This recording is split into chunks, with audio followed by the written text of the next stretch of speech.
Hello crafty friends, this is Val from Valia Craft Studio, and I've got a little tutorial today on how I make these little surprise packets, secret little envelope-y type things.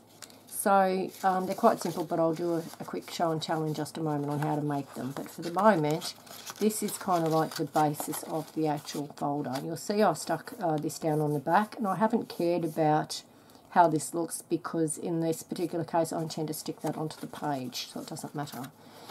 So I've just put in a few little things, and I usually put between 5 and 10 little bits and pieces in here. It just depends on what I've got that I'd like to add. So one of my friends bought one of my journals for her granddaughter, and she wanted to give us some money for her birthday as well. And so she put a $5 note in the little secret pack that was in the journal. She put, you know, coins in some of the envelopes and so forth as well, but the $5 note in the secret packet went down a real treat. The granddaughter loved it. So I make them depending on what theme it is. So this one's the sewing one.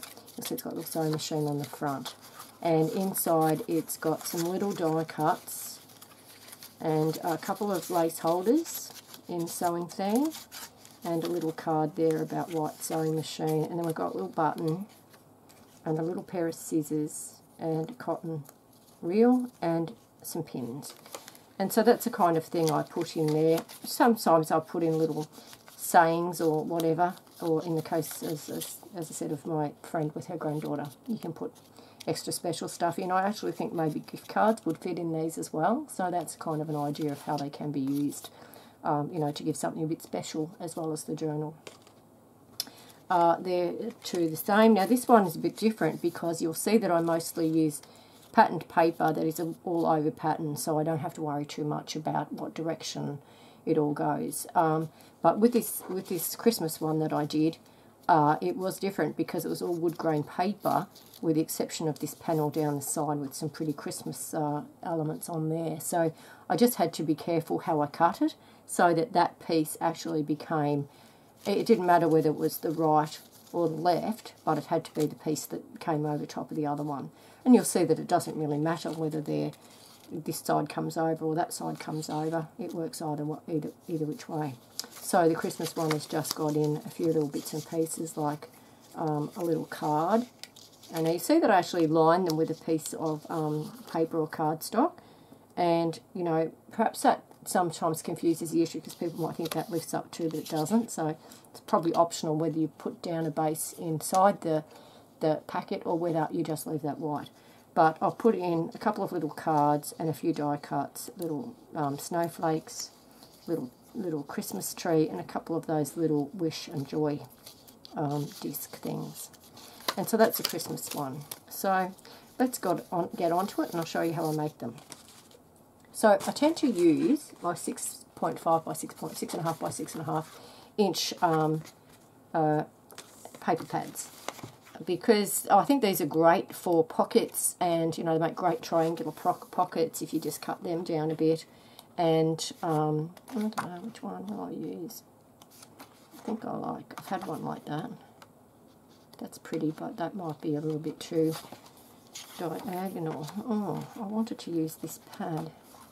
I've got some of those little cards that I've already cut out to put inside it, so I thought I'd use something from this range. So I'm looking for something with an all-over pattern.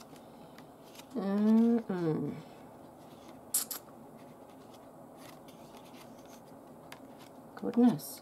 I think I'll have to use this one. Okay, this one it is. So the first thing we do is, it's 6.5 inches by 6.5 inches at the moment, but we actually want to take a little bit, an inch to an inch and a half. I'm going to take an inch and a half from this one, and an inch and a quarter perhaps, and off the top or the bottom, because we want it to be wider than it is long, deep, however you would like to explain it. So we just take off that piece, and don't throw it away because it's a good size for a belly band actually. So I'd put that aside for a belly band in a later project. And so we end up with our piece like this. So now what we want to do is this is the top and bottom, so we just want to fold those in about 1/2 inch. I just eyeball it. It's just that little lip to stop things from falling out of the packet. So just about a 1/2 inch on each.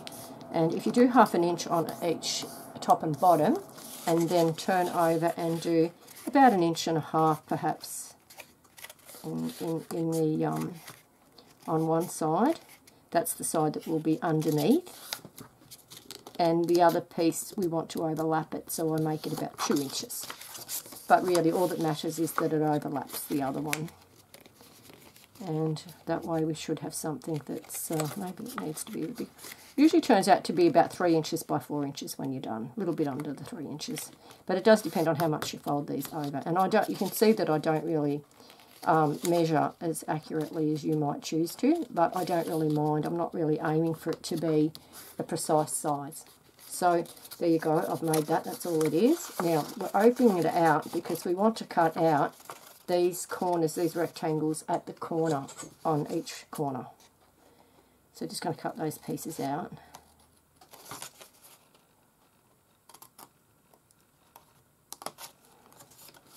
I don't keep those.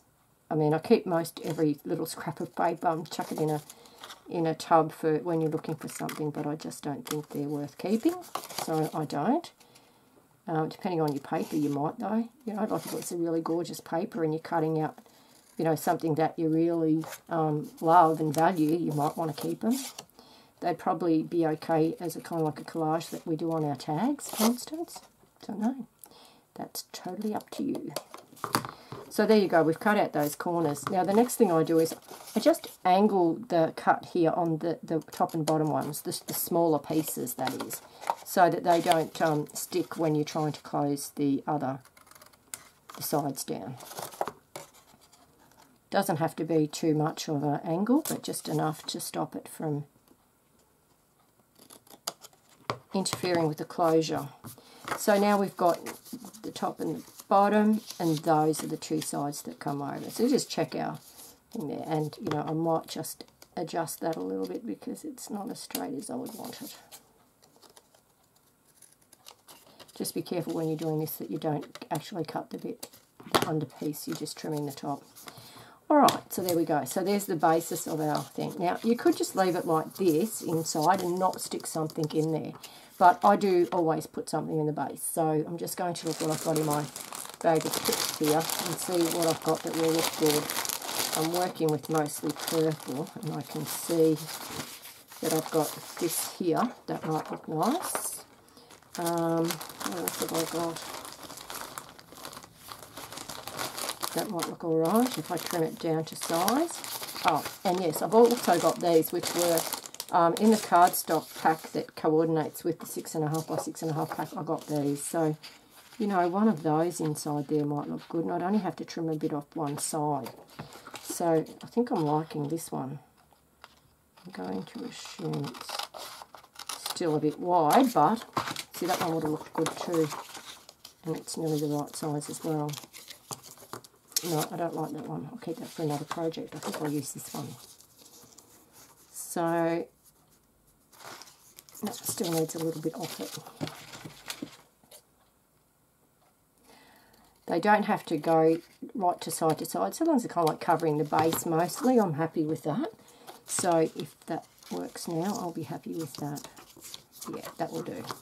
Alright, so that would look nice too, don't you think? Yes, it would, but we'll stick with this one. So the next thing I do is just ink everything, so I'll just quickly give everything a bit of an ink. Bit grunging it up. I kind of like, I don't know, some people don't like the inked look, but I do. I just think it just defines the edges and just, you know, makes everything pop a little bit. So don't go too crazy with inking, but I do like the edges done.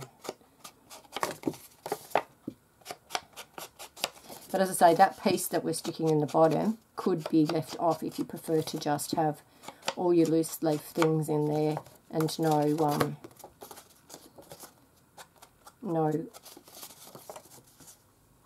base at all. It'd be quite fine. And you have to ask yourself if you want to ink those sides, but I do. And I also give a quick ink to the inside because, of course, you will see the inside when you open it out. And, you know, some people go with, they might ink this in purple, for instance, and I do have purple, but I actually just like the brown, the vintagey, brown, grungy look for all my inking, which makes me wonder sometimes why I have about 16 colours of inks, but that's another story. Now, I think I'll put that in that way. So I'm just going to glue that in the bottom. That is the basis of this design, which I, you know, invented. I think I invented it. Sometimes, you know, you do something you think so new and so no one's ever done that before, and then, you know, before too long you see someone actually do it. But I haven't seen anyone do this, so I do think it might be, I might have been a first here. So I'm happy with that. Could have been a little bit more central, but that will be fine. Can it still move? Yes, it's good ink, a good glue rather. So there we go, we'll just leave that aside to dry for a sec. I think it's going to be pretty. So the very next thing we do is we want to do that closure that goes on the front. Oops.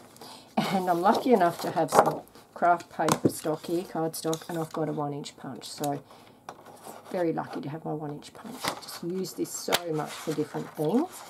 Now, I'm going to do 2 and stick them together, but if your cardstock's not very thick, or you particularly want a thicker closure, you might want to do 3 of these. And so then I'm just going to stick those together. Bit of glue. And yeah, there we go. So I actually did one of those earlier, so it wasn't so wet when I'm trying to do the next step. So I'm just going to ink around the edges of our little circle closure. And I've got my pokey tool here, and I want to put a hole in this. Now, you might be lucky enough to have an old piece of polystyrene or something you can use for this, but I haven't got any, so I'm using my mouse pad. And I just want to put a hole pretty much right in the middle. I think there's the middle there. That looks good to me. I only eyeball it. I don't know if anyone's got any more scientific way of working out where the centre is, but that does me.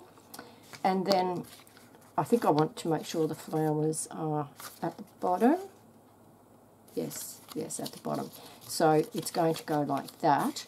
So I want to put the closure. Do open it out when you're doing this so you don't inadvertently stick the hole right through all the layers. You only want it on this top one. So again, I'm just eyeballing, that's about the middle, and putting a hole in there as well. And I've got a bucket, a tub of little brads here. I've used up all the ones I really like, so I'll have to use this one here. It's got a little pearl in the top, so it's quite pretty, but they're just a little bit too raised up for my liking. I like a flatter brad, and I don't have one. So this will do for our purpose at this moment. And then you just, you know, open out your brad, and away you go. It's stuck there like so. Pretty simple, really. And it's going to go like that. So the next thing now, next step is to get some twine, string, embroidery cotton, something like that. And you want about 10 to 12 inches, I guess. Again, I'm eyeballing. And I usually double it over. And you can always trim it later if you go a bit too fast, so don't worry about that. And we want it to come from that side that doesn't have the closure on it. So we really want it to be affixed on the back here. And I'm going to put a bit of glue first to hold it in place.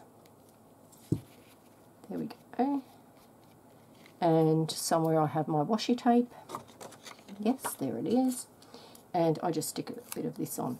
Now, if I was not going to fix this to the page and the back view was important, like perhaps you'll just put this in a pocket and you don't want it to look like that on the back, I would still probably put the tape, but then I'd have something like this beautiful big flower here and just stick that over it. So, you know, you could, then it'd be quite pretty, wouldn't it, to have it in a pocket like that. So I think that would work quite well. And that flower is very lovely. So that's what I would do in that case. So there we go. We've got our closure done and our pocket made. So now it's just a matter of putting in our bits and pieces. Now I've already inked these, so they're lightly inked. I've got 3 cards. I'm happiest when I'm with you. So I think this one would be beautiful in a journal you give to a friend, or a, you know, sister would be really nice.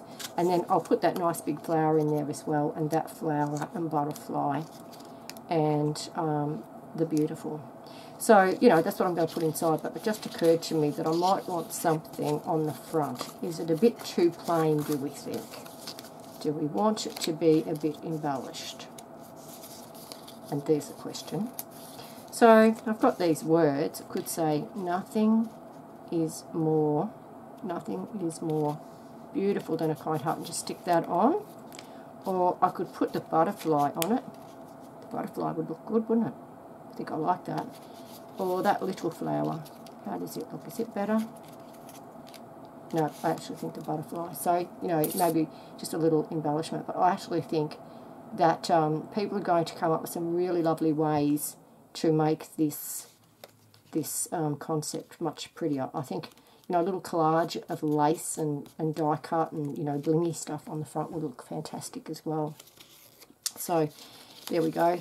Don't have the butterfly to put inside anymore, but everything else is still there, and, you know, I'd probably look for something else to add to it because, you know, 5 to 10 things usually go in them, and maybe I've got more of those things that would fit. And you can trim that off if you need to, but I think that's about right. So that's that one. So now I'll just show you quickly how I've used it in this journal. Something else just hit the dust. Never bit the dust, hit the deck, one of those. Anyway, so this is my new horse journal that I've just finished making, and I've got one of these little packets in here. And in this case, I've totally affixed it to the page, but I've actually put a little piece of paper underneath it that it's stuck to, and that's forming a little pocket. It could be more formal and be, you know, a square, perfect square, but I just did a bit of tearing on it to make it a bit more, I don't know, have a bit more interest, and there's a tag in the back. So yeah, so there you go, and there's your little packet there, and it's got a little horse and a few little horsey bits and pieces in it. And I think I've got some horse die cut somewhere, so I'll try and dig those out and add them to it as well. And it's just decorated with at the front. So sometimes I would just put them something like that. And sometimes if I usually try to find a reasonable quality of paper, like that's 120 GSM. But if I had cardstock in here, I don't think I have. Oh, this one is cardstock. No, it's not. It's just something, guys. Sorry, anyway, doesn't really matter. Sometimes I'll put a piece of cardstock, like I might have a piece of cardstock, like something like that in, as a page, and then I would affix one of these to the page, if that was something that coordinated and probably be a bit bigger. I'm not making sense. Well, I do want to explain what I mean, so give me a second.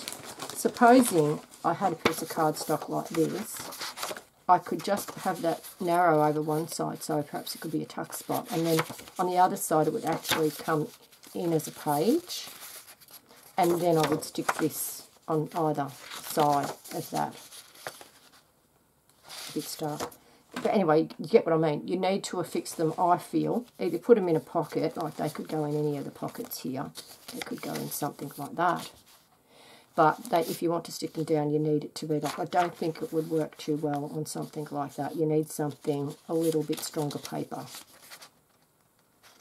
And that could be a very personal opinion. But if you do give this a go, I think you'll be able to. See, I think it'll look good on a piece of paper, something like that. And I would probably leave that showing and put it about there. But I hope you'll give these a bit of a go, and you can certainly play around with where you place them and how you decorate them, and I would love to see your efforts. So thank you all for watching, and I hope you've enjoyed this tutorial. Bye now.